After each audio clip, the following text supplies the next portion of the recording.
Hello നമസ്കാരം. GST Malayalam ചാനലിലെ പുതിയൊരു വീഡിയോയിലേക്ക് സ്വാഗതം. ഇന്ന് നമ്മൾ നോക്കുന്നത് ആംനസ്റ്റി സ്കീം, കേരളത്തിലെ പുതിയ ആംനസ്റ്റി സ്കീം വ്യാപാരികൾക്ക് വളരെ എനിക്ക് തോന്നുന്നത് കേരള ചരിത്രത്തിൽ ഇന്നുവരെ നികുതി കുടിശ്ശികയിൽ ഏറ്റവും കൂടുതൽ ഇളവ് ലഭിക്കുന്ന ഒരു സ്കീമാണ് ആംനസ്റ്റി സ്കീം 2020. അപ്പോൾ ഈ ആംനസ്റ്റി സ്കീം 2020 എന്താണ്, അതിൻ്റെ നിയമവശങ്ങൾ എന്താണ് തുടങ്ങി, അതുപോലെ തന്നെ അതിൽ അപേക്ഷിക്കേണ്ട രീതി എങ്ങനെയാണ് തുടങ്ങിയ കാര്യങ്ങളെ കുറിച്ചുള്ള ഒരു ചെറിയ വീഡിയോ ആണിത്. ഒരുപാട് പേര് ആവശ്യപ്പെടുന്നു ഇങ്ങനൊരു വീഡിയോ വേണം എന്നുള്ളത്. അപ്പോൾ അതിൻ്റെ അടിസ്ഥാനത്തിലാണ് ചെയ്യുന്നത്. അപ്പോൾ നമ്മൾ നേരത്തെ സർക്കുലർ ഇറങ്ങിയിട്ടുണ്ട്, അതിൻ്റെ ആക്ട് അമെൻമെൻറ്റുകളൊക്കെ പലരും വായിച്ചിട്ടുണ്ട്. എന്നാലും പലരും പറഞ്ഞു അത് മനസ്സിലാകുന്നില്ല, അതൊന്നുകൂടി ക്ലിയർ ആയിട്ട് ഒരു വീഡിയോ ചെയ്താൽ നന്നായിരുന്നു എന്ന് പലരും ഫോണിലൂടെയൊക്കെ ബന്ധപ്പെട്ട് എന്നോട് പറഞ്ഞു. അതിൻ്റെ അടിസ്ഥാനത്തിലാണ് ഈ വീഡിയോ ഇന്ന് ചെയ്യുന്നത്. ഇത് ഒരു വീഡിയോ ആയിട്ടല്ല, 2 വീഡിയോ ആയിട്ടാണ്. ഒന്ന് നമ്മളിതിൻ്റെ തിയറി പാർട്ട് ഒരു വീഡിയോ ആയിട്ടും, അതുപോലെ തന്നെ ഇതിൽ ഓൺലൈനായിട്ട് ചെയ്യേണ്ട ഭാഗം വേറൊരു വീഡിയോ ആയിട്ടാണ് ചെയ്യുന്നത്. അപ്പോൾ വീഡിയോയുടെ വലിപ്പം കുറയ്ക്കുന്നതിന് വേണ്ടിയിട്ടാണ്. അപ്പോൾ മറ്റ് വീഡിയോയും കൂടി കാണണം. ഇപ്പോൾ തിയറി പാർട്ട് മാത്രമുള്ളവർ അത് കാണുക, അല്ലാതെ രണ്ടും അതിൻ്റെ ഓൺലൈൻ പാർട്ട് കൂടെ കാണുന്നതാണ് അതിനോട് അപേക്ഷിക്കുന്ന വ്യാപാരികൾക്ക് കൂടുതൽ നല്ലത് എന്നും കൂടി ഈ അവസരത്തിൽ പറയുകയാണ്. അപ്പോൾ നമ്മൾ ക്ലാസ്സിലേക്ക് കടക്കുകയാണ്. അപ്പോൾ ആംനസ്റ്റി സ്കീം 2020. അപ്പോൾ ഈ ആംനസ്റ്റി സ്കീം 2020 നമ്മൾ ഇത് വന്നത് കഴിഞ്ഞ ബജറ്റിൽ പ്രഖ്യാപിച്ച സ്കീമാണ്. അപ്പോൾ ഈ ബജറ്റ് പ്രഖ്യാപനത്തിൽ കാര്യങ്ങളൊക്കെ നമ്മൾ വായിച്ചറിഞ്ഞ പത്രത്തിൽ, എന്നാലും കുറച്ചുകൂടി ക്ലിയർ ആയിട്ട് ഒരു സർക്കുലർ അതോടനുബന്ധിച്ച് ഇറക്കിയിട്ടുണ്ട്. അപ്പോൾ ഈ രണ്ടും നമ്മൾ ഒന്ന് ജസ്റ്റ് നോക്കാം. അപ്പോൾ ഈ സർക്കുലറിലും ആ ആക്ടിലും പറഞ്ഞ കുറച്ച് കാര്യങ്ങൾ നമുക്കിവിടെ നോക്കാം. അപ്പോൾ ഈ ആംനസ്റ്റി സ്കീമിൽ നമ്മളിവിടെ പ്രധാനമായിട്ട് നോക്കുന്നത് റിലേറ്റഡ് സെറ്റിൽമെൻറ്റ്സ് ഏത് അരിയറായിട്ട് ബന്ധപ്പെട്ടാണ് നോക്കുക. ഇവിടെ പ്രീ GST പീരീഡാണ്. അപ്പോൾ GSTയിലെ അരിയർ അല്ല ആംനസ്റ്റിയിലുള്ളത് എന്ന് ആദ്യം മനസ്സിലാക്കുക. GST കാലഘട്ടത്തിലുള്ള അരിയറല്ല, GSTയിലെ അരിയറുമല്ല. ഇത് GSTക്ക് മുമ്പ് നിലവിലിരുന്ന നിയമം. അതുപോലെ തന്നെ ഈ കാലഘട്ടത്തിൽ ഉള്ള ചില നിയമങ്ങൾ, ഉദാഹരണം KGST പോലുള്ള ചില നിയമങ്ങളിലെ അരിയറുകൾ, KML പോലെയുള്ള. അപ്പോൾ ഈ നിയമത്തിൽ ഉള്ള അരിയറുകൾ തീർക്കുന്നതിൽ ഉള്ള നിയമത്തിൽ വരുത്തിയ മാറ്റം, അതാണ് ആംനസ്റ്റി സ്കീം 2020 എന്നുകൊണ്ട് ഉദ്ദേശിക്കുന്നത്. ആ അരിയർ തീർക്കാൻ വേണ്ടിയിട്ടുള്ള ഒരു സംവിധാനം. അപ്പോൾ എനിക്ക് തോന്നുന്ന ആംനസ്റ്റി സ്കീമുകളൊക്കെ നമ്മൾ നേരത്തെ ഇവിടെ പ്രഖ്യാപിച്ചിട്ടുണ്ട്. പലപ്പോഴും നമ്മൾ ഇൻട്രസ്റ്റിൽ കുറവ് വരുത്തിയിട്ടുണ്ട്, പെനാൽറ്റിയിൽ കുറവ് വരുത്തിയിട്ടുണ്ട്, ഇങ്ങനെ പല രീതിയിൽ കുറവുകളൊക്കെ വരുത്തിയിട്ടുണ്ട്. പക്ഷേ ഇവിടെ നമ്മളെ സംബന്ധിച്ചിടത്തോളം ടാക്സിൽ തന്നെ കുറവ് വരുത്തുകയാണ്. ടാക്സിൽ ഇൻട്രസ്റ്റും പെനാൽറ്റി പൂർണ്ണമായിട്ട് ഒഴിവാക്കുന്നു. ടാക്സിൽ തന്നെ 50% ഇളവുകളാണ്. അപ്പോൾ അടയ്ക്കാനുള്ള നികുതി കുടിശ്ശികയിലെ നികുതിയിൽ തന്നെ 50% കുറവ്. ഇതാണ് ഈ സ്കീമിൻ്റെ ഏറ്റവും വലിയ ഒരു അഡ്വാൻറ്റേജ്. എനിക്ക് തോന്നുന്നു ഇങ്ങനത്തെ ഒരു സ്കീം ഇനി കിട്ടില്ല. കാരണം ഇത് അത്രയും ഇളവുകൾ ഒരു സർക്കാർ കിട്ടേണ്ട നികുതിയുടെ പകുതി തന്നാൽ മതി എന്ന് പറയുന്ന, അതില്ലെങ്കിൽ ഒരുപക്ഷെ ഒന്നിച്ചടച്ചാൽ അതുപോലും വേണ്ട 40% തന്നാൽ മതി എന്ന് പറയുന്ന സ്കീമാണത്. അപ്പോൾ ഈ സ്കീമിലേക്ക് പരമാവധി വ്യാപാരികൾ ചേരണം. അപ്പോൾ അതിൻ്റെ ഒരു സ്കീമുകൾ നമുക്ക് നോക്കാം. അപ്പോൾ ഇത് ടാക്സ് പ്രീ GST പീരീഡിലെ ടാക്സാണ്, GSTക്ക് മുമ്പുള്ള ഭാഗത്തെ ടാക്സാണ്. 2 റിലേറ്റഡ് ടു KGST CST. ഇപ്പോൾ ഏതൊക്കെ നിയമങ്ങളാണ് നോക്കുക? KGST CST VAT KML AAT luxury tax, അതായത് അഗ്രികൾച്ചർ ടാക്സ്, ലക്ഷറി ടാക്സ് തുടങ്ങിയ നികുതിയുമായിട്ട് ബന്ധപ്പെട്ട കുടിശ്ശികകളാണ് ഈ സ്കീമിലൂടെ നമ്മൾ സെറ്റിൽ ചെയ്യാൻ വേണ്ടിയിട്ട് സർക്കാർ നമ്മളോട് അഭ്യർത്ഥിക്കുന്നത്. ഇനി ഡിസ്കൗണ്ട്, നേരത്തെ പറഞ്ഞ പോലെ വളരെ വലിയ ഡിസ്കൗണ്ടോടുകൂടി നമുക്ക് ആംനസ്റ്റി സ്കീമിലൂടെ നമുക്ക് ഇളവ് സെറ്റിൽ ചെയ്യാൻ വേണ്ടി പറ്റും. അതുപോലെ തന്നെ നമുക്ക് മൊത്തം നികുതി അടയ്ക്കുന്നതിൻ്റെ 50%, അത് ഇൻസ്റ്റാൾമെൻ്റ് ആയിട്ട് അടയ്ക്കുകയാണെങ്കിൽ, അതെല്ലാം നമ്മൾ ഒന്നിച്ചടയ്ക്കാനായിട്ട് നമ്മൾ തയ്യാറാണെങ്കിൽ 50% വരെ നികുതി അടച്ചാൽ മതി. കൂട്ടത്തിൽ നമ്മൾ എന്തൊക്കെ പെനാൽറ്റി അടയ്ക്കാനുണ്ടോ, എന്തൊക്കെ ഇൻട്രസ്റ്റ് പലിശ ഇനത്തിലുണ്ടോ, അതെല്ലാം ഇളവ് കിട്ടുന്നു. ഇനി അതിലും വലിയ അഡ്വാൻറ്റേജ് എന്ന് പറഞ്ഞു കഴിഞ്ഞാൽ, നേരത്തെ നികുതിയിൽ ആംനസ്റ്റി സ്കീമായിട്ടോ റവന്യൂ റിക്കവറിയുടെ ഭാഗമായിട്ടോ നികുതിയും ഇൻട്രസ്റ്റും പലിശയൊക്കെ അടച്ചിട്ടുണ്ടാവും. ഈ ഇൻട്രസ്റ്റ് അടച്ചതും നികുതി അടച്ചതും ഇതിൽ ടാക്സ് ഇനത്തിൽ വരവയ്ക്കും എന്നുള്ളതാണ് ഏറ്റവും വലിയ പ്രത്യേകത. ഇത് ടാക്സ് ഇനത്തിലേക്ക് വരവയ്ക്കുന്നു. അപ്പോൾ നേരത്തെ പലിശ ഇനത്തിൽ അടച്ച തുക പോലും ഇതിൽ ടാക്സ് ഇനത്തിലേക്ക് വരവയ്ക്കുന്നു. ഇതിൽ ഒരു എക്സെപ്ഷൻ എന്ന് പറഞ്ഞു കഴിഞ്ഞാൽ പെനാൽറ്റി ഒഴിച്ചുള്ള എല്ലാ തുകയും ഇതിനകത്ത് അറിവായിരിക്കും. പഴയ ആംനസ്റ്റി സ്കീം പ്രകാരം അടച്ച തുകയായിക്കോട്ടെ, റവന്യൂ റിക്കവറിയിൽ അടച്ച തുകയായിക്കോട്ടെ ഇതിലേക്ക് വരവയ്ക്കുന്നു. ഇതാണ് ഇതിനകത്ത് ഏറ്റവും വലിയ പ്രത്യേകത. അപ്പം നേരത്തെ പറഞ്ഞ പോലെ 50% ആണ് ഇൻസ്റ്റാൾമെൻറ്റ് വഴി അടച്ചാൽ 50% അടച്ചാൽ മതി നികുതിയുടെ, പെനാൽറ്റി ഇൻട്രസ്റ്റ് ഒഴിവാകുന്നു. അതുപോലെ തന്നെ മൊത്തം വൺ ടൈം ഒരു ലംസമായിട്ട് അടയ്ക്കുക, അത് മൊത്തം തുക ഒന്നിച്ചടയ്ക്കുക. അങ്ങനെ ഇത് കഴിഞ്ഞാൽ മൊത്തം തുകയുടെ 60% ഒഴിവാകുന്നു നികുതിയുടെ, പെനാൽറ്റി ഇൻട്രസ്റ്റും പൂർണ്ണമായിട്ട് ഒഴിവാകുന്നു. അപ്പോൾ അതിൻ്റെ സർക്കുലർ വന്നിട്ടുണ്ട്. സർക്കുലർ വരുന്നത് നമുക്ക് കാണാം ഇവിടെ 2/2020 ആണ്, CT 1/2020 എന്നുള്ള നമ്പറുള്ള 4/4/2020. ഇതിൽ നമ്മൾ സർക്കുലർ വിശദമായിട്ട് ഇത് പറയുന്നുണ്ട്. അപ്പോൾ ഇത് വെബ്സൈറ്റിൽ ലഭ്യമാണ്, എല്ലാവരും ഇത് നോക്കുക. ഈ സർക്കുലർ 2/2020 എന്നുള്ള സർക്കുലറിൽ വിശദമായിട്ട് ഇത് പറയുന്നുണ്ട്. അപ്പോൾ അത് തന്നെയാണ് നമ്മളിവിടെ പറയാൻ ഉദ്ദേശിക്കുന്നത്, കുറച്ചുകൂടി ക്ലിയർ ആയിട്ട് പറയാൻ നോക്കുക. അപ്പോൾ ഇവിടെ നേരത്തെ പറഞ്ഞ പോലെ വാല്യൂ ആഡഡ് ടാക്സ് VAT പ്രകാരമുള്ള അരിയറുകൾ, അതുപോലെ CST അരിയറുകൾ, ലക്ഷറി ടാക്സിലുമായിട്ട് ബന്ധപ്പെട്ട അരിയറുകൾ, സർചാർജ് ആക്റ്റുമായിട്ട് ബന്ധപ്പെട്ട അരിയറുകൾ, അഗ്രികൾച്ചർ ഇൻകം ടാക്സ് AIT ആയിട്ട് ബന്ധപ്പെട്ട അരിയറുകൾ, അതുപോലെ ജനറൽ സെയിൽസ് ടാക്സ് പൊതുവിൽപ്പന നികുതിയായിട്ടുള്ള അരിയറുകൾ. അത് പക്ഷേ ചെറിയൊരു എക്സെപ്ഷൻ എന്ന് പറഞ്ഞാൽ 2005 മുമ്പുള്ള അരികൾക്കാണ് ആ ഒരു കൂടുതൽ ഇളവുകൾ. അതിന് ശേഷമുള്ള അരികൾക്ക് കുറച്ചും കൂടി വ്യത്യാസമുണ്ട്, അത് നമുക്ക് പിന്നീട് പറയാം. അപ്പോൾ ഇതാണ് ഇതിനകത്ത് വരുന്നത്. ഇനി ഇവിടെ നോക്കുക, 50% ഏതൊക്കെയാണ് നമുക്ക് ഇതിൽ ഇളവ് വരുന്നതെന്ന് നോക്കാം. 50% നികുതി അരിയേഴ്സ് പെയ്ഡ് ഇൻസ്റ്റാൾമെൻ്റ് ആയിട്ട് അടച്ചു കഴിഞ്ഞാൽ മൊത്തം നികുതിയുടെ 50% അടച്ചാൽ മതി. മൊത്തം നികുതിയുടെ 50% അടച്ചാൽ മതി. ഇനി അതല്ല ലംസമായിട്ട് ഞാൻ എൻ്റെ നികുതി മൊത്തം, എൻ്റെ കുടിശ്ശിക മൊത്തം ഞാൻ അടയ്ക്കാൻ ഉദ്ദേശിക്കുന്നു, ഈ ആംനസ്റ്റി ഓപ്റ്റ് ചെയ്തിട്ട് എന്നുണ്ടെങ്കിൽ മൊത്തം നികുതിയുടെ 60% ഇളവ്, അതായത് 40% അടച്ചാൽ മതി. രണ്ട് കേസിലും ഇൻട്രസ്റ്റും പെനാൽറ്റി പൂർണ്ണമായിട്ട് ഒഴിവാകുന്നു. നേരത്തെ അടച്ച ഇൻട്രസ്റ്റും ടാക്സും ഇതിൽ ക്രെഡിറ്റും കിട്ടുന്നു. ഇൻട്രസ്റ്റ് ടാക്സ് ആയിട്ട് ക്രെഡിറ്റ് കിട്ടുന്നു, പെനാൽറ്റി കിട്ടില്ല, ബാക്കി കിട്ടുന്നു. അപ്പോൾ ഈ 60% ഒരു പ്രശ്നം എന്ന് പറഞ്ഞാൽ അത് നമ്മൾ ഓർഡർ കിട്ടി 30 ദിവസത്തിനുള്ളിൽ ലംസം അടയ്ക്കാൻ തയ്യാറാണ്, എന്നാൽ മാത്രമേ നമുക്ക് 60 ഓപ്ഷനിൽ വരുള്ളൂ. അല്ലെങ്കിൽ നമ്മൾ 50% ഓപ്ഷനിലേക്ക് ഇൻസ്റ്റാൾമെൻറ്റ് ഓപ്ഷൻ്റെ ആയിട്ട് കണക്കിലാക്കും. അതുപോലെ തന്നെ കംപ്ലീറ്റ് ഇൻട്രസ്റ്റ് പെനാൽറ്റി പൂർണ്ണമായിട്ട് ഒഴിവാകുന്നു, കംപ്ലീറ്റ് വേവറാണ്. ഇനി പഴയ പേയ്മെൻറ്റിന് ക്രെഡിറ്റ് കിട്ടുന്നു. നേരത്തെ ആംനസ്റ്റി സ്കീമോ RRLO ഒക്കെ അടച്ചു കഴിഞ്ഞാൽ ആ സ്കീമിന് നമുക്കിവിടെ ഇളവ് കിട്ടുന്നു. അതുപോലെ ടാക്സ് പിന്നെ എന്താ പറയുക, പ്രിൻസിപ്പൽ എമൗണ്ടിൻ്റെ മേലെ ആണ് അത്. പിന്നെ ഡിമാൻഡ് നോട്ടീസ് കിട്ടിയതിന് ശേഷം അടച്ച നികുതികൾ ഏതൊക്കെ രീതിയിൽ, ഒരുപക്ഷെ നമ്മൾ പല സമയത്ത് നികുതി അടച്ചിട്ടുണ്ടാവും. ഡിമാൻഡ് നോട്ടീസ് കിട്ടി അപ്പീൽ പോകുമ്പോൾ ചിലപ്പോൾ പൈസ അടയ്ക്കാൻ പറഞ്ഞു, പൈസ അടച്ചു. ഇല്ല എങ്കിൽ നമ്മൾ അപ്പീൽ റവന്യൂ റിക്കവറിന് പോയപ്പോൾ കുറച്ച് പൈസ അടച്ചു. അത് കഴിഞ്ഞിട്ട് പിന്നീട് ഒരു ആംനസ്റ്റി സ്കീം എന്നപ്പോൾ അതിൽ ഓപ്റ്റ് ചെയ്ത് കുറച്ച് പൈസ അടച്ചു. അങ്ങനെ പല ഘട്ടത്തിൽ നമ്മൾ പൈസ അടച്ചിട്ടുണ്ടാവും. അപ്പോൾ ഈ അടച്ച പൈസകൾ മുഴുവൻ നമ്മൾ ടാക്സ് ഇനത്തിൽ പെനാൽറ്റി ഒഴികെ, പെനാൽറ്റി ഇട്ടില്ല, പെനാൽറ്റി ഒഴികെ അടച്ച എല്ലാ തുകയും ടാക്സ് ഇനത്തിലേക്ക് വരവയ്ക്കുന്നു. ഇതാണ് വേറൊരു ഗുണം. പിന്നെ പെനാൽറ്റി പേയ്മെൻറ്റ് നമുക്ക് നേരത്തെ പറഞ്ഞ പോലെ ഇവിടെ കൺസിഡർ ചെയ്യില്ല. അതാണ് അതിനകത്ത്. ഇവിടെ നമുക്ക് നോക്കാം, ഇവിടെ നമുക്ക് സർക്കുലറിൻ്റെ മറ്റു ഭാഗങ്ങൾ നോക്കാം. ഇവിടെ നമുക്ക് ലാസ്റ്റ് ആംനസ്റ്റി ഓപ്റ്റ് ചെയ്യേണ്ട, അപേക്ഷിക്കേണ്ട അവസാന തീയതി എന്ന് പറയുന്നത് 31 ജൂലൈ 2020 ആണ്. അപ്പോൾ 31 ജൂലൈ 2020 നമ്മൾക്ക് അപ്ലൈ ചെയ്യേണ്ടതാണ്.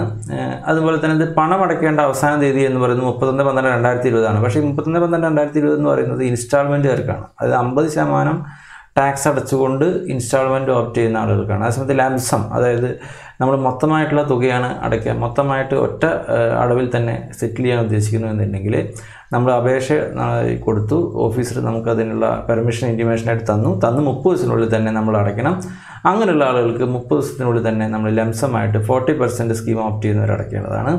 അതല്ല ഇൻസ്റ്റാൾമെൻറ്റുകളായിട്ടാണ് അടയ്ക്കുന്നതെങ്കിൽ നമ്മൾ 31 ഡിസംബർ 2020 നമ്മൾ അടച്ചു തീർക്കേണ്ടതാണ് അവസാന ഇൻസ്റ്റാൾമെൻറ്റ്. ഇല്ലെങ്കിൽ ഈ സ്കീമിലുള്ള എല്ലാ ഇളവുകളും ഒഴിവാകും എന്നുള്ളതാണ്. 31 ജൂലൈ 2020 ആണ് നമ്മൾ അപേക്ഷിക്കേണ്ട ദിവസം. 31/12/2020 ആണ് അവസാനത്തെ ഇൻസ്റ്റാൾമെൻറ്റ് അടയ്ക്കേണ്ട ദിവസം ഇൻസ്റ്റാൾമെൻറ്റുകാർക്ക്. അതുപോലെ തന്നെ ടാക്സ് നേരത്തെ അടച്ചു കഴിഞ്ഞാൽ ഏതെങ്കിലും ഒരു ഭാഗമായിട്ടൊരു ഒരു തിറ്റിൻ്റെ ഭാഗമായിട്ട് എന്തെങ്കിലും എമൗണ്ട് കോമ്പൗണ്ട് ചെയ്തു, ആ കോമ്പൗണ്ടിൻ്റെ ഭാഗമായിട്ട് നമ്മൾ നികുതി അടച്ചു, ആ നികുതി നമുക്ക് ക്രെഡിറ്റ് ആയിട്ട് കിട്ടും എന്നുള്ളതാണ്. ഈ രണ്ടാമത്തെ കേസ് എന്ന് പറഞ്ഞാൽ റീഫണ്ട്. നമുക്കൊരു റീഫണ്ട് കിട്ടുകയില്ല. നമ്മളൊരു ആംനസ്റ്റി പ്രകാരം അടച്ച തുക, അതായത് നമ്മളിപ്പോൾ ആംനസ്റ്റി പ്രകാരം അടച്ച തുക ഏതെങ്കിലും കാരണവശാൽ റീഫണ്ടിന് അപേക്ഷിക്കാൻ വേണ്ടി പറ്റില്ല എന്നുള്ളത് നമ്മൾ ഡിക്ലറേഷൻ തന്നെ അപേക്ഷയിൽ തന്നെ എഴുതി കൊടുക്കുന്നുണ്ട്. അതുകൊണ്ട് അപ്പോൾ റീഫണ്ട് ഇല്ല എന്നുള്ളത് ഓർത്ത് വയ്ക്കുക.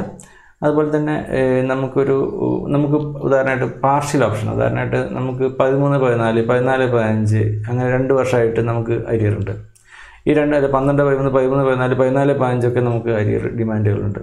അപ്പോൾ നമ്മൾ 12, 13 മാത്രം ആംനസ്റ്റി, അല്ലെങ്കിൽ 12, 13, 13, 14 മാത്രം ആംനസ്റ്റി, മറ്റേ സ്കീമിൽ അപ്പീലിലൊക്കെ ആയിരിക്കും അത് കിടക്കുന്നത്. അപ്പോൾ ആ ഒരു സ്കീം പറ്റില്ല. നമ്മൾ 3 വർഷത്തെ അരിയർ ഉണ്ടെങ്കിൽ മൊത്തമായിട്ടുള്ള അരിയർ ആംനസ്റ്റിയിൽ തീർക്കണം എന്നുള്ളതാണ്. അപ്പോൾ നമുക്ക് നോ റൈറ്റ് ടു പാർഷ്യൽ ഓപ്ഷനാണ്. പാർഷ്യൽ ഓപ്ഷൻ തൽക്കാലം ഇല്ല. അപ്പോൾ നമ്മൾ മൊത്തമായിട്ട് അരിയർ അതിനകത്ത് തീർക്കേണ്ടതാണ്. പിന്നെ നമ്മൾ നേരത്തെ പറഞ്ഞു നമുക്ക് ടാക്സ് അടച്ചതിൻ്റെ ക്രെഡിറ്റ് നമുക്ക് കിട്ടും. അത് ടാക്സ് എവിടെ അടച്ചാലും ശരി, നമ്മൾ അപ്പീലിന് മുന്നോടിയായിട്ട് അടച്ച നികുതി, ആംനസ്റ്റിയിൽ അടച്ച നികുതി, RRൽ അടച്ച നികുതി, ആ ടാക്സ് കിട്ടും. അതിൻ്റെ ഭാഗമായിട്ട് ഇൻട്രസ്റ്റ് അടച്ചിട്ടുണ്ടാവും, ഡിമാൻഡ് ചെയ്ത് ഇൻട്രസ്റ്റ് അടച്ചിട്ടുണ്ടാവും, ടാക്സിൻ്റെ ഭാഗമായിട്ട് ഇൻട്രസ്റ്റ് അടച്ചിട്ടുണ്ടാവും, ആ ഇൻട്രസ്റ്റ് അടച്ചിട്ടുണ്ടാവും, അതും നമുക്ക് ക്രെഡിറ്റ് കിട്ടും. പക്ഷേ പെനാൽറ്റി അടച്ച തുക ഒരിക്കലും ക്രെഡിറ്റില്ല. പെനാൽറ്റി മാത്രമല്ല, പെനാൽറ്റി അടയ്ക്കാൻ വൈകുന്നതുകൊണ്ട് ഒരു പക്ഷേ പെനാൽറ്റിക്ക് ഇൻട്രസ്റ്റ് വന്നിട്ടുണ്ടാവും. അപ്പോൾ പെനാൽറ്റിയുടെ മേലെയുള്ള ഇൻട്രസ്റ്റിനും നമുക്ക് ക്രെഡിറ്റ് കിട്ടില്ല. അപ്പോൾ പെനാൽറ്റിക്കും പെനാൽറ്റിയുടെ ഇൻട്രസ്റ്റ് ഒഴിച്ചുള്ള എല്ലാത്തിനും നമുക്ക് ക്രെഡിറ്റ് കിട്ടും. അപ്പോൾ ഇൻട്രസ്റ്റ് ടാക്സിന് കിട്ടും. അതുപോലെ തന്നെ നമുക്ക് ചില ഭാഗമായിട്ട് നമുക്ക് ഇതിൻ്റെ ഭാഗമായിട്ട് പെനാൽറ്റി നമ്മൾ തെറ്റ് ചെയ്തു, ഇൻസ്പെക്ഷൻ്റെ ഭാഗമായിട്ട് നമുക്ക് പെനാൽറ്റി വന്നു, അതിൽ ടാക്സ് അടയ്ക്കാൻ വിട്ടുപോയി, ടാക്സ് വെട്ടിപ്പിൻ്റെ ഭാഗമായിട്ട് ടാക്സ് അടയ്ക്കാൻ വിട്ടുപോയി, അല്ലെങ്കിൽ അസസ്മെൻ്റെ ഭാഗമായിട്ട് പെനാൽറ്റി വന്നു. അപ്പോൾ നമ്മൾ ഈ പെനാൽറ്റിയിൽ ടാക്സ് പോർഷൻ ഉണ്ടാവും, നോൺ ടാക്സ് പോർഷൻ ഉണ്ടാവും. അപ്പോൾ ടാക്സ് പോർഷൻ മാത്രം എടുത്തിട്ട് അതിൽ അപ്ലിക്കബിൾ ആയിട്ടുള്ള ടാക്സ് പോർഷന് മാത്രം നമുക്ക് ഒരു പക്ഷേ ടാക്സിൻ്റെ ഇരട്ടി പെനാൽറ്റി ആയിട്ട് വന്നിട്ടുണ്ടാവും. അപ്പോൾ അങ്ങനെയുള്ള കേസിലൊക്കെ നമ്മൾ ടാക്സ് എലമെൻറ്റിന് മാത്രം നമുക്ക് എടുത്ത് ആംനസ്റ്റി ഓപ്റ്റ് ചെയ്യാം, പെനാൽറ്റി നമുക്ക് വേവ് ചെയ്ത്, അങ്ങനെയും നമുക്കൊരു ഓപ്ഷൻ ഉണ്ട് എന്നുള്ളതാണ് ഇതിൻ്റെ പ്രധാനപ്പെട്ട ഒരു ഭാഗം. ഈ സർക്കുലറിൽ നമുക്ക് വായിച്ചാൽ തന്നെ അറിയാം, ഒരുപാട് ഇളവുകളുണ്ട്, ഒരുപാട് റിലാക്സേഷൻ ഇതിനകത്ത് കൊടുക്കുന്നുണ്ട്. ഇവിടെ നമുക്കൊരു എക്സാമ്പിൾ സഹിതം നമുക്ക് നോക്കാം. ഇവിടെ ഒരു വ്യാപാരി അയാൾ ഒറിജിനൽ ഡിമാൻഡ് നോട്ടീസാണ് ഇവിടെ കാണുന്നത്. ഇവിടെ നമുക്ക് 5 ലക്ഷം രൂപയാണ് അയാളുടെ ഡിമാൻഡ്, മൊത്തം ഡിമാൻഡ്. ടാക്സിൽ ഇൻട്രസ്റ്റ് ഡിമാൻഡ് 1,50,000, പെനാൽറ്റി ഡിമാൻഡ് 2 ലക്ഷം, അങ്ങനെ മൊത്തം അയാൾ 7,50,000 രൂപ വരെ ഡിമാൻഡ് നോട്ടീസാണ് അയാൾക്ക് കിട്ടിയത്.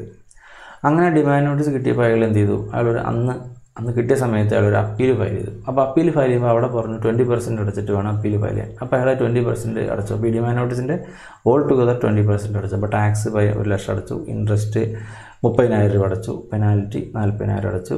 പിന്നെ ഈ പെനാൽറ്റി വൈകുന്നതിനുള്ള ഇൻട്രസ്റ്റ് അടക്കുക, അതിൻ്റെ പെനാൽറ്റിയുടെ ഒരു 10,000 വേറെ അയാൾ അടച്ചു. അങ്ങനെ ഇത്രയും രൂപ അയാൾ 20% ഭാഗമായിട്ട് അടച്ചു. പക്ഷേ കൂടുതലുണ്ടാകും.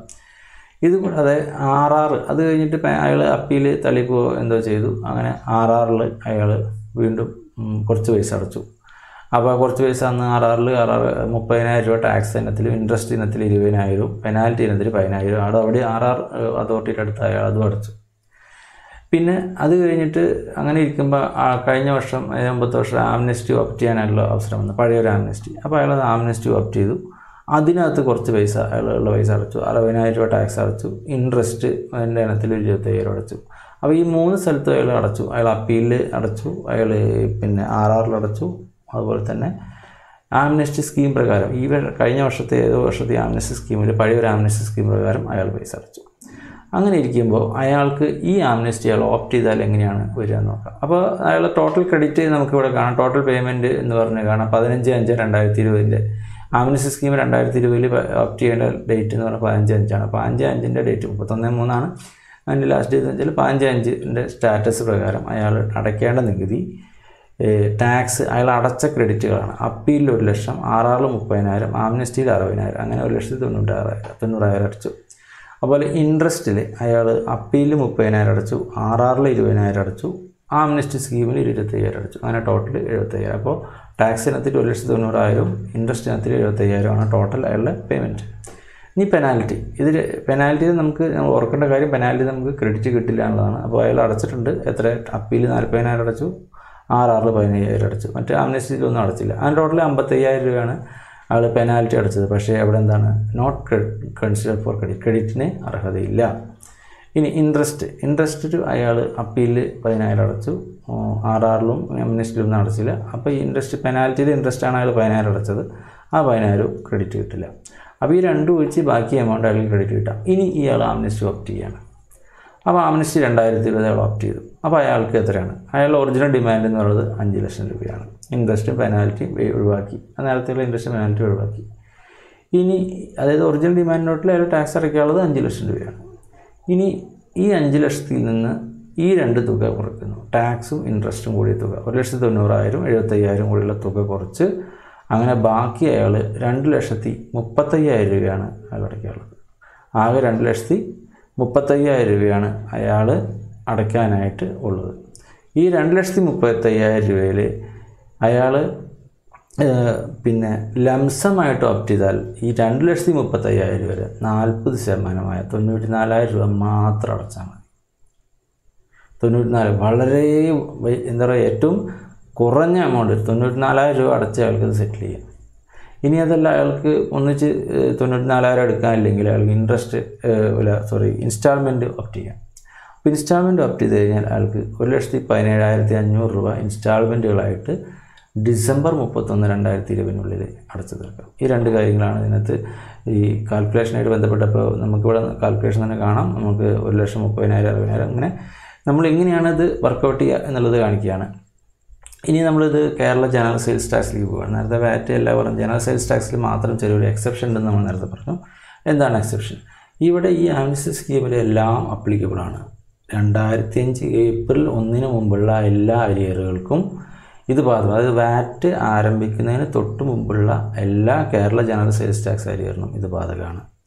പക്ഷേ ഇവിടെ ശ്രദ്ധിക്കേണ്ട കാര്യം പിന്നെ 1/4/2005 മുതൽ 31/3/2020 വരെയുള്ള അരിയർക്ക് നമുക്ക് പെനാൽറ്റിയിൽ ഫുൾ ഒഴിവുണ്ട്. പക്ഷേ ഇൻട്രസ്റ്റ് അടയ്ക്കണം, ടാക്സ് അതുപോലെ തന്നെ അടയ്ക്കണം. അപ്പോൾ ഇൻട്രസ്റ്റും പ്രിൻസിപ്പൽ എമൗണ്ടും ഇൻട്രസ്റ്റും അടയ്ക്കാൻ ബാധ്യതയുള്ള കൂട്ടത്തിൽ വരും. നേരത്തെ ടാക്സ് മാത്രമാണ് വരിക, ഇവിടെ അതിൻ്റെ കൂട്ടത്തിൽ ഇൻട്രസ്റ്റും കൂടെ അടയ്ക്കേണ്ട ഒരു ബാധ്യതയുണ്ട്. ഇത് 1/4/2005 31/3/2000 1/4/2005 മുമ്പുള്ള കേസാണെങ്കിൽ ഇൻട്രസ്റ്റും കൂടെ ഒഴിവാകുന്നു. ആ ഒരു വ്യത്യാസം മാത്രമേ ഉള്ളൂ. ഇവിടെ പെനാൽറ്റി മാത്രമേ അതിന് ശേഷം ഒഴിവുള്ളൂ എന്നുള്ളതാണ് മനസ്സിലാക്കേണ്ടത്. ഇനി റവന്യൂ റിക്കവറി പ്രൊസീജിയർ ഇപ്പോൾ നമ്മളൊരു RRലാണ് നിൽക്കുക. നമ്മൾ സ്ഥാപനം RRലൊക്കെ എടുക്കുകയാണ്. സംഗതി ആംനെസ്റ്റി ഓപ്റ്റ് ചെയ്യാൻ വേണ്ടി പോവുകയാണ്. അപ്പോൾ RRലൊക്കെ എടുക്കുമ്പോൾ നമ്മളെ സംബന്ധിച്ച് നമ്മൾ ആംനെസ്റ്റി ഓപ്റ്റ് ചെയ്ത് കഴിഞ്ഞ് കഴിഞ്ഞാൽ അസസിങ് അതോറിറ്റി എന്ത് ചെയ്യും? നമ്മൾ ആംനെസ്റ്റിയിൽ പൈസ മുഴുവൻ അടച്ചു കഴിഞ്ഞാൽ അസസിങ് അതോറിറ്റി RR വിഡ്രോ ചെയ്യുന്നു. ആംനെസ്റ്റി ഓപ്റ്റ് ചെയ്യുന്നു, ലംസമായിട്ട് അടച്ചാൽ 30 ദിവസം കൊണ്ട് RR പ്രൊസീഡിങ്സ് എല്ലാം ഫുൾ വിഡ്രോ ചെയ്യുകയാണ്. അപ്പോൾ ലംസം 40% അടച്ചാൽ മതി. ഈ 40% കാൽക്കുലേറ്റ് ചെയ്ത് 40% അടച്ചു കഴിഞ്ഞാൽ ഈ RR പ്രൊസീഡിങ്സ് അസസിങ് അതോറിറ്റി ഫുള്ളായിട്ട് വേവ് ചെയ്യുന്നു.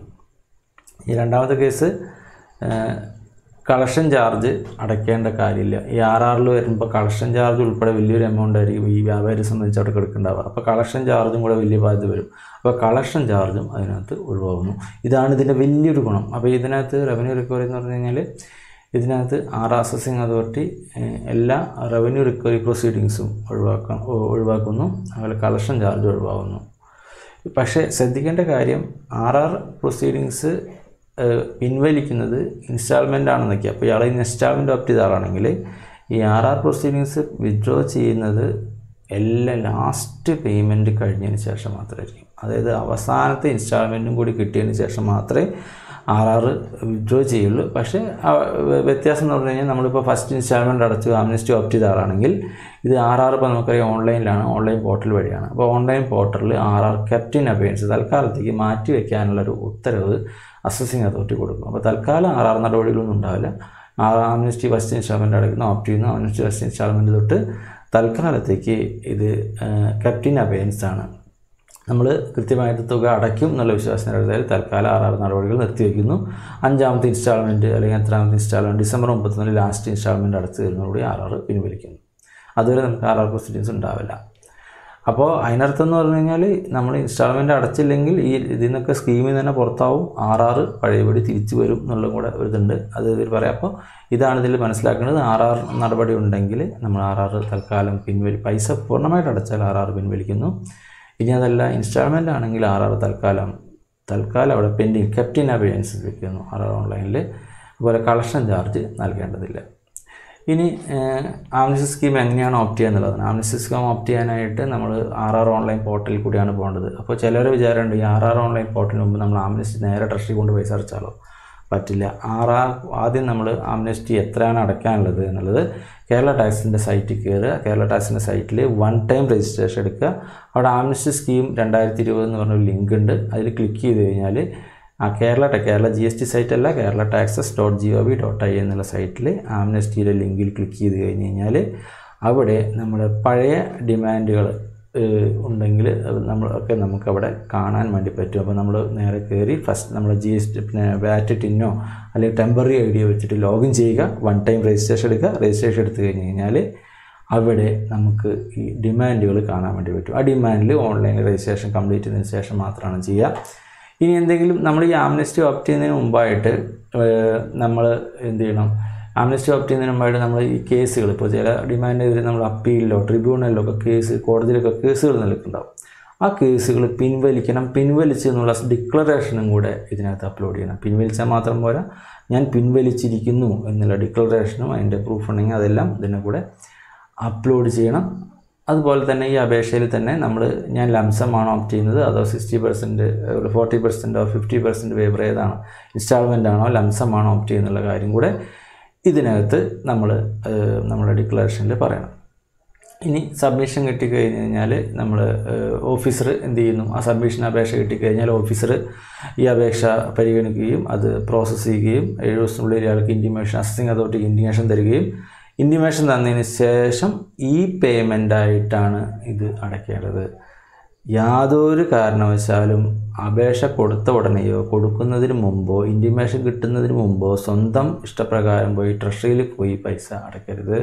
അതുപോലെ തന്നെ വേറൊരു DD, ചലാൻ, ചെക്ക് ഈ മുഖേനയോ അല്ലെങ്കിൽ ഈ ട്രഷറിയിൽ നേരിട്ടോ കൊണ്ട് ഈ ആംനസ്റ്റി 2020 പൈസ അടയ്ക്കരുത്. ഒരു കാരണവശാലും ഇൻറ്റിമേഷൻ കിട്ടുന്നതിന് മുമ്പ് പൈസ അടയ്ക്കരുത്.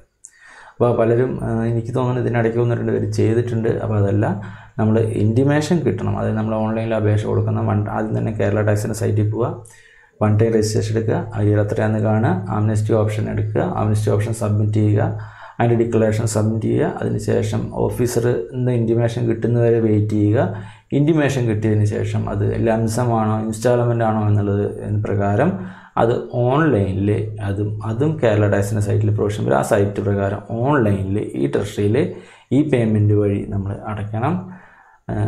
അതാണ് മനസ്സിലാക്കുക. കൺഫർമേഷൻ കിട്ടുന്നതിന് മുമ്പ് അടയ്ക്കാൻ പാടില്ല. നേരിട്ട് ട്രഷറിയിലോ അല്ലെങ്കിൽ നേരിട്ട് ഓഫീസിലോ കൊണ്ട് ചലാനോ ചെക്കോ DD കൊണ്ട് അടയ്ക്കാൻ വേണ്ടി, അല്ലെങ്കിൽ ഈ പേയ്മെൻറ്റ് വഴിയോ അടയ്ക്കാൻ പാടില്ല. ഈ പേയ്മെൻറ്റ് വഴി അടയ്ക്കേണ്ടത് ഓൺലി ആഫ്റ്റർ ഗെറ്റിംഗ് ഇൻറ്റിമേഷൻ എന്നുള്ളതാണ്.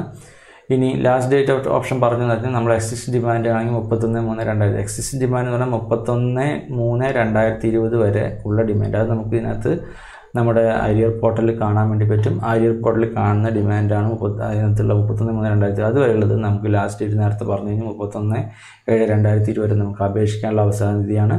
അതുപോലെ ഫൈനൽ ഇൻസ്റ്റാൾമെൻറ്റ് 31/7 വരെയാണ്. ഫൈനൽ ഇൻസ്റ്റാൾമെൻറ്റ് 31/12 ഇൻസ്റ്റാൾമെൻ്റ് ആയിട്ട് അടയ്ക്കുകയാണെങ്കിൽ 31/12/2020. ഇനി നമുക്ക് 1/8/2020 ശേഷമുള്ള ഡിമാൻഡുകൾ ഉണ്ടാവും. അപ്പോൾ 1/8/2020 ശേഷമുള്ള ഡിമാൻഡുകളാണെങ്കിൽ നമ്മൾക്ക് എന്താ വെച്ചിക്കൊണ്ടെന്ന് വെച്ച് കഴിഞ്ഞാൽ നമുക്ക് 30 ദിവസത്തിനുള്ളിൽ, അതായത് 31/7/2020 നമുക്ക് അതിലുള്ള ഡിമാൻഡുകളൊക്കെ 30 എക്സിസ്റ്റ് ഡിമാൻഡൊന്നും 31/3 അല്ല, 2020 എല്ലാ ഡിമാൻഡുകളും നമുക്ക് 31/7/2020 നമുക്ക് ഓപ്റ്റ് ചെയ്യാം.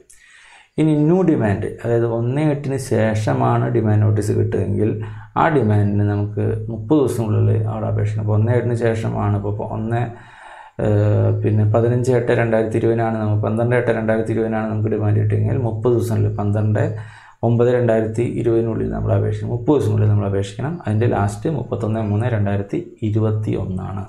അപ്പോൾ ഈ 2 ഡേറ്റ് ഓർത്ത് വയ്ക്കുക. അപ്പോൾ ഇതാണ് നമ്മൾ സാധാരണ സ്കീം പ്രകാരം വരുന്നത്. ഇത് പുതിയ 1/8 ശേഷം വരുന്ന ഡിമാൻഡുകൾക്ക് മാത്രമാണ്. അപ്പം 31/7/2020, 31/3 അല്ല, 31/7/2020 വരെയുള്ള എല്ലാ ഡിമാൻഡുകളും നമുക്ക് 31/7/2020 തന്നെ കൊടുക്കാം. എന്നിട്ട് 31/12/2020 നമുക്ക് ഈ സ്കീമിൻ്റെ ഭാഗമായിട്ട് നമുക്ക് വളരെ റെഡ്യൂസ്ഡ് റേറ്റിൽ അടയ്ക്കാൻ വേണ്ടി പറ്റും. ഇനി നമ്മൾ ഇതെല്ലാം ഓപ്റ്റ് ചെയ്തു, എല്ലാം ശരി, എല്ലാം ചെയ്തു കഴിഞ്ഞു, നമ്മൾ പൈസ അടയ്ക്കാൻ വിട്ടുപോയി. നമ്മൾ ഡ്യൂ ഡേറ്റിന് നമുക്ക് ഇൻസ്റ്റാൾമെൻറ്റ് തന്നു, ഇൻസ്റ്റാൾമെൻറ്റിൻ്റെ ഡ്യൂ ഡേറ്റിൽ നമ്മൾ പൈസ അടച്ചിട്ടില്ല. അപ്പോൾ പൈസ അടച്ചിട്ടില്ലെങ്കിൽ ഈ സ്കീമിൽ നിന്ന് പുറത്തായി എന്ന് പറഞ്ഞു കഴിഞ്ഞാൽ എല്ലാ റിലാക്സേഷനും പോയി. നമുക്കിപ്പോൾ ഇൻട്രസ്റ്റ് വേവർ കിട്ടി, പെനാൽറ്റി വേവർ കിട്ടി, ഇൻട്രസ്റ്റ് അടച്ചത് ടാക്സിലേക്ക് വരെ വെച്ചു. അങ്ങനെ എല്ലാ ആംനസ്റ്റിയിലെ എല്ലാ സ്കീമുകളും ഒരു വമ്പൻ സ്കീമാണത്, വലിയ ഇളവുകളാണത്. ഈ വലിയ ഇളവുകൾ നഷ്ടപ്പെടുത്താനായിട്ട് ഒരു ഇൻസ്റ്റാൾമെൻറ്റ് ഫെയിലിയർ നമ്മളെ കടവരുത്തും. അപ്പോൾ അതുകൊണ്ട് നമ്മൾ ഒരു കാരണവശാലും നമ്മൾ ഇത്രയും നല്ലൊരു സ്കീമിനെ നഷ്ടപ്പെടുത്താൻ അനുവദിക്കരുത്. നമ്മൾ ഇൻസ്റ്റാൾമെൻറ്റ് കൃത്യമായിട്ട് അടയ്ക്കുക, ഡ്യൂ ഡേറ്റ് തെറ്റി അടയ്ക്കാതിരിക്കുക. ഡ്യൂ ഡേറ്റ് നമ്മൾ കൃത്യമായിട്ട് അതിൽ കൃത്യമായിട്ട് ഇൻസ്റ്റാൾമെൻറ്റ് അടയ്ക്കുക. ലംസമായിട്ട് അടയ്ക്കുക ഏറ്റവും നല്ലത്. ഇനി അതല്ല അതിൽ കുറച്ചും കൂടി ബുദ്ധിമുട്ടിലാണെങ്കിൽ ഇൻസ്റ്റാൾമെൻറ്റ് ഓപ്റ്റ് ചെയ്യുക, 50% ഓപ്റ്റ് ചെയ്യുക. പക്ഷേ ഇൻസ്റ്റാൾമെൻറ്റ് ഡ്യൂ ഡേറ്റ് തെറ്റിക്കഴിഞ്ഞാൽ ഈ സ്കീമിൽ നിന്ന് പുറത്തായി എന്നുള്ളതാണ്. അപ്പോൾ എല്ലാം തിരിച്ചു വരും. ഇപ്പോൾ റവന്യൂ റിക്കവറി പ്രൊസീഡിങ്സ് തിരിച്ചു വരും, ആ ഡിമാൻഡ് പഴയപടി തിരിച്ചു വരും.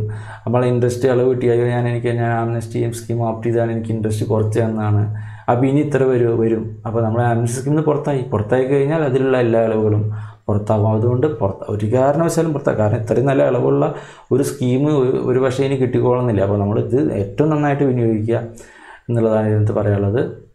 അപ്പോൾ എല്ലാവർക്കും ഒരിക്കൽ കൂടി നന്ദി. അപ്പോൾ ഇതിൻ്റെ ടെക്നിക്കൽ വീഡിയോ, അതായത് നമ്മളിത് എങ്ങനെ ഓപ്റ്റ് ചെയ്യാം, എവിടെയാണ് സൈറ്റ് തുടങ്ങിയ കാര്യങ്ങളൊക്കെ നമുക്ക് അടുത്ത വീഡിയോയിൽ കാണാം. അപ്പോൾ എല്ലാവർക്കും ഒരിക്കൽ കൂടി നന്ദി. അടുത്ത വീഡിയോ കൂടി കാണുമെന്ന് അഭ്യർത്ഥിച്ചുകൊണ്ട് കൂടുതൽ വീഡിയോകൾക്കായിട്ട് നിങ്ങൾ എൻ്റെ ചാനൽ സബ്സ്ക്രൈബ് ചെയ്യുക. GST മലയാളം എന്നുള്ള ചാനൽ സബ്സ്ക്രൈബ് ചെയ്യുക. സബ്സ്ക്രൈബ് ചെയ്യുമ്പോൾ മാത്രമല്ല അതിനകത്ത് ബെൽ ബട്ടൺ കൂടി ഒന്ന് ജസ്റ്റ് പ്രസ് ചെയ്യുക. ബെൽ ബട്ടൺ കൂടി പ്രസ് ചെയ്താൽ മാത്രമേ നമുക്ക് ജസ്റ്റ് സബ്സ്ക്രൈബ് ചെയ്ത് കഴിഞ്ഞ് കഴിഞ്ഞാൽ തന്നെ പുതിയ വീഡിയോകൾ ഇട്ട് കഴിഞ്ഞാൽ നമ്മൾ ചിലപ്പോൾ പക്ഷേ ചാനൽ സന്ദർശിക്കേണ്ട ഒരു അവസ്ഥ വരും, അല്ലെങ്കിൽ യൂട്യൂബ് സജഷൻ തരേണ്ടി വരും.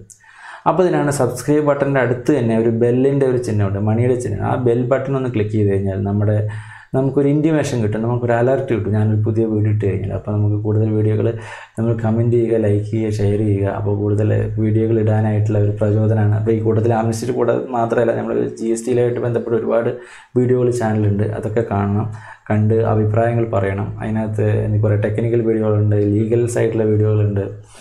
അപ്പോൾ അതെല്ലാം കൂടുതൽ നിങ്ങളുടെ സബ്സ്ക്രിപ്ഷനാണ് എൻ്റെ വീഡിയോയ്ക്കുള്ള പ്രചോദനം എന്നുള്ളത് കൂടി ഓർക്കുക. എല്ലാവർക്കും ഒരിക്കൽ കൂടി നന്ദി.